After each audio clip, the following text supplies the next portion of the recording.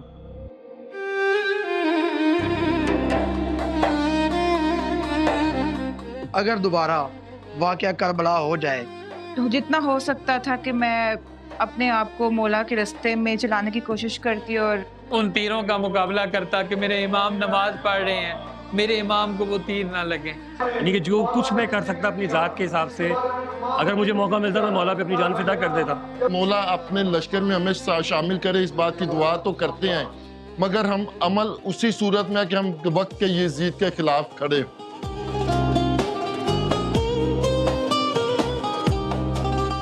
ہم آج بھی کربلا کے لیے حاضر ہیں اسی جوش کے ساتھ۔ ان کے در پر، ان کے روزے پر کھڑا ہو کر میں کہتا السلام علیکہ یا ابا عبداللہ۔ اور مولا کی زائرین کی خدمت کے لیے جو کچھ کر سکتے ہیں، جو بھی کچھ کر سکتے ہیں، اس کے لیے ہماری جان بھی حاضر کہ لبیک یا حسین، لبیک یا حسین۔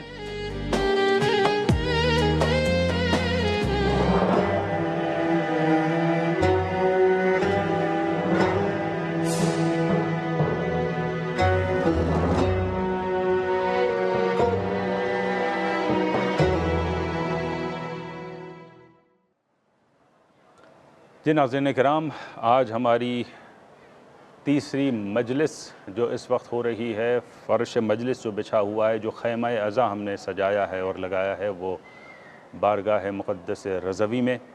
اور آپ نے ابھی گفتگو ملاحظہ فرمائی، ہمارے محترم اور معزز مہمان تھے جناب عمران حیدر سعیدی صاحب، جن کے ساتھ ہماری گفتگو ہوئی۔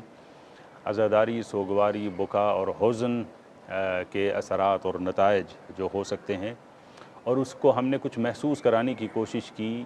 یہاں جو حقائق ہم نے دیکھے اپنی نگاہوں سے، اس کی روشنی میں اس وقت مداح اہل بیت تشریف لا چکے ہیں۔ آپ ان کے چہرے سے آشنا بھی ہیں اور ان کے نغموں کو، حسینی نغموں کو آپ سن بھی چکے ہیں، اور یہ ان کو توفیق حاصل ہے کہ بارگاہ رضوی میں آ کر کے وہ مدحت کرتے ہیں اور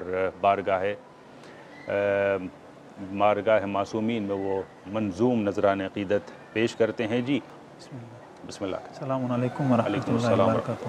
آپ کی مہربانی، بہت ہی آسان طریقے سے ہمیں دعا کی، خدا آپ کو سلامت رکھے۔ اور جزاک اللہ۔ سامعین کی خدمت میں انہی ایام کی مناسبت سے ایک مرثیہ پیش کرنے جا رہا ہوں۔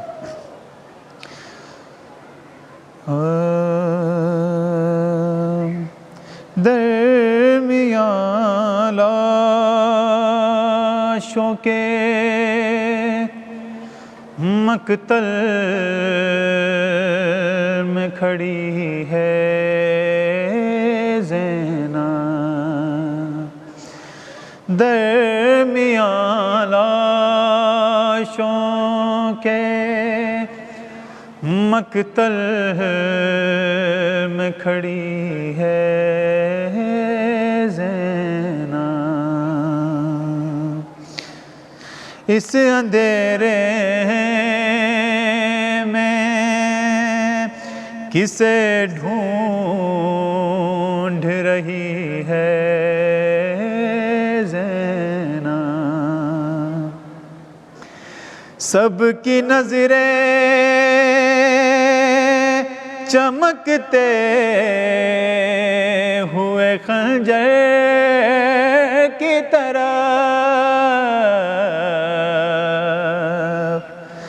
سب کی نظریں چمکتے ہوئے خنجر کی طرف، بھائی کا خشک گلا دیکھ رہی ہے زینب، بھائی کا خشک گلا دیکھ رہی ہے زینب، شہ پہ چلتے ہوئے خنجر کو بھلا کیا معلوم، شہ پہ چلتے ہوئے خنجر کو بھلا کیا معلوم، کس طرح خاک پہ غش کھا کے گری ہے زینب، کس طرح خاک پہ غش کھا کے گری ہے زینب، ہاتھ اٹھا کر کرے کس طرح سے لاشوں کو سلام، ہاتھ اٹھا کر کرے کس طرح سے لاشوں کو سلام، ہاتھ رسی میں ہے شانوں سے بندھی ہے زینب، ہاتھ رسی میں ہے شانوں سے بندھی ہے زینب، تیرے سر سے نئے نکلے گی نکلتے دم تک، تیرے سر سے نئے نکلے گی نکلتے دم تک، تیرے بالوں میں یہ جو خالی پڑی ہے زینب، درمیان لاشوں کے مقتل میں کھڑی ہے زینب، چھوڑ کے بھائی کو مقتل سے ہوئی ہے رخصت، چھوڑ کے بھائی کو مقتل سے ہوئی ہے رخصت، لاش سے اٹھی ہے پھر اٹھ کے گری ہے زینب۔ اللہ اللہ جزاکم اللہ، اللہم صلی علی محمد وآل محمد۔ حضرت ام المصائب جبل الصبر بنت صدیق اطہر ثانی زہرا زینب کبریٰ علیہ السلام کی بارگاہ عالیہ میں آپ نے نظر عقیدت پیش کیا۔ اللہ آپ کو اپنے حفظ و امان میں رکھے، آپ کی توفیقات میں مسلسل اضافہ ہوتا رہے۔ اس بارگاہ مقدس کے جو صاحب عزا ہیں امام ضامن حضرت شمس الشموس، وہ بھی انشاءاللہ آپ کو کہیں مرحباً بناصرنا۔ انشاءاللہ یہ سند اگر ہمیں مل جائے اس بارگاہ میں تو کیا کہنا۔ ناظرین میں شکر گزار ہوں آپ نے اس مجلس میں بھی ہمارا ساتھ دیا، کل پھر یہ مجلس یہیں پر برپا ہوگی اور آپ کا انتظار ہوگا۔ سب سے بڑی آرزو ہے بشریت کی لیکن مختصر دعا ہے، اور اس رہبر شہید کی یاد کے ساتھ ہم اس دعا کو کریں گے، اللہم عجل لولیک الفرج۔ التماس